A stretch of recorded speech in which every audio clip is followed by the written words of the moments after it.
बिस्मिल्लाहिर्रहमानिर्रहीम। अस्सलाम वालेकुम, welcome to my YouTube channel. जी तो कैसे हैं आप सब? उम्मीद है अल्लाह के फजल करम से आप ठीक ठाक खुशबाश होंगे। जी तो आज मैं 12 रबीउल अव्वल के हवाले से बना रही हूँ गाजर खीर। और आप सबको मेरी तरफ़ से 12 रबीउल अव्वल बहुत बहुत मुबारक। जश्न विलादत आप सबको मेरी तरफ़ से बहुत मुबारक हो। तो आइए फिर अल्लाह के पाक नाम से आगाज़ करते हुए नबी करीम पर करोड़ों दुरूद भेजने के साथ गाजर खीर की रेसिपी आपके साथ शेयर करते हैं।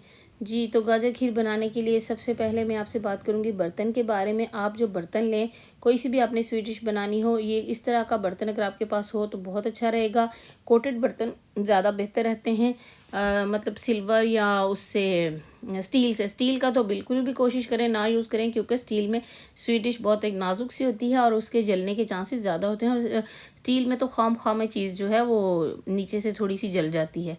जी यहाँ मैंने 1-1.5 किलो के करीब गाजरें ली हैं, उनको क्रश कर लिया। और अब इसको मैंने थोड़ा सा 10 मिनट के लिए इसको खाली रोस्ट किया है, ताकि इसका पानी भी थोड़ा ड्राई हो जाए और इसका कच्चापन थोड़ा सा ख़त्म हो जाए। जी तो यहाँ मैं ऐड करने जा रही हूँ इसमें दूध। 1 लीटर दूध मैंने इसमें ऐड किया है और अब 1 लीटर और इसमें ऐड करूँगी। जी 2 लीटर दूध मैं फ़िलहाल इसमें ऐड करूँगी। ये देखें जी, 2 लीटर दूध ऐड करने के साथ 2 लीटर दूध ऐड करने के साथ ही अब इसको हम थोड़ा सा करेंगे मिक्स। और इसमें हम ऐड करेंगे छोटी इलायची का पाउडर। छोटी इलायची का पाउडर तकरीबन 1 टीस्पून मैं इसमें ऐड करूँगी। अगर आपके पास छोटी इलायची का पाउडर ना हो तो कोई बात नहीं, आप तकरीबन 8-10 इलायचियाँ डाल लीजिए।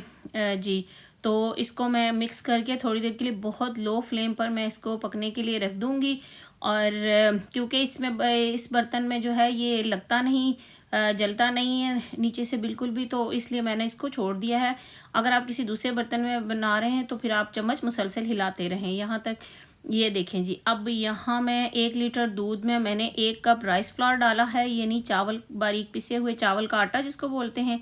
इसको मिक्स करके अच्छे से अब मैं ये इसमें दूध और गाजरों में इसको भी ऐड कर दूंगी। अगर आपने चावल डालने हैं तो आप फिर जब आप गाजर को 10 मिनट के लिए खाली गाजर को रोस्ट कर लें तो उसके बाद आप भीगे हुए चावल, बहुत अच्छे से भीगे हुए चावल, यानी 1 घंटा 2 घंटा इस तरह से भीगे हुए चावल जो है वो आप इसमें डाल लीजिए। मैं यहाँ पे चावलों का आटा डाल रही हूँ, इसलिए थोड़ी सी गाजरें गल गई हैं, तब मैंने चावल का आटा ऐड किया है और उसके साथ 1 लीटर दूध आटे के साथ ऐड किया है मिक्स करके चावल के आटे में, और 1 लीटर दूध वैसे ऐड कर लिया है।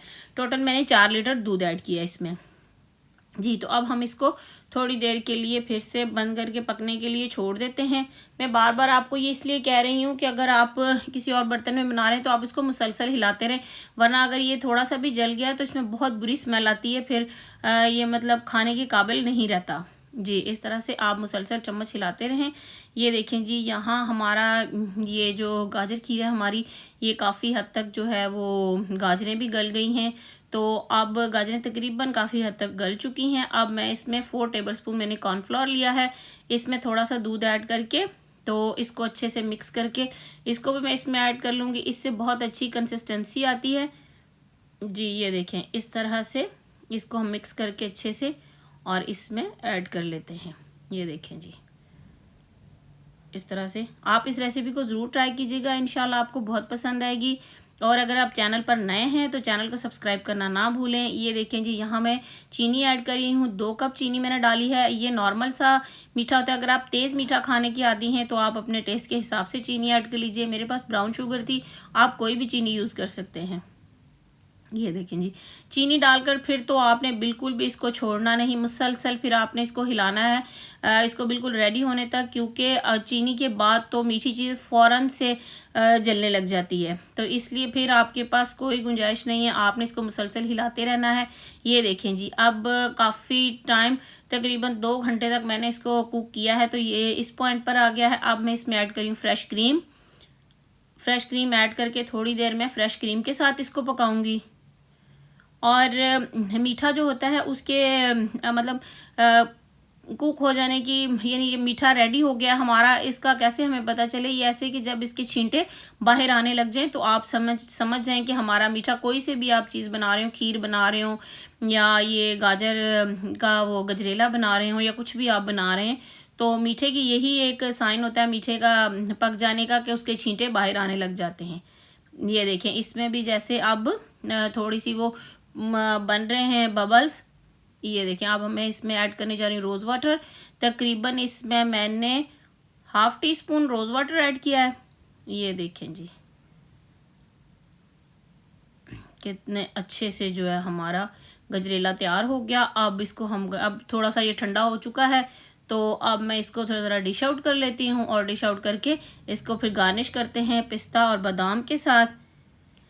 जी तो आप मेरी इस वीडियो को अगर आपको अच्छी लगे तो लाइक कीजिएगा, फैमिली एंड फ्रेंड्स में शेयर कीजिएगा और दुआओं में याद रखिएगा। इंशाल्लाह मैं भी आपके लिए दुआ गो रहूँगी। खुश रहें, आबाद रहें, हंसते मुस्कुराते रहें। जी ये देखिए और मेरे चैनल को सब्सक्राइब करना ना भूलिएगा। तो फिर मिलते हैं किसी नेक्स्ट वीडियो में किसी बहुत ही अच्छी रेसिपी के साथ। तब तक अपना बहुत सा ख्याल रखिएगा। अल्लाह हाफिज़।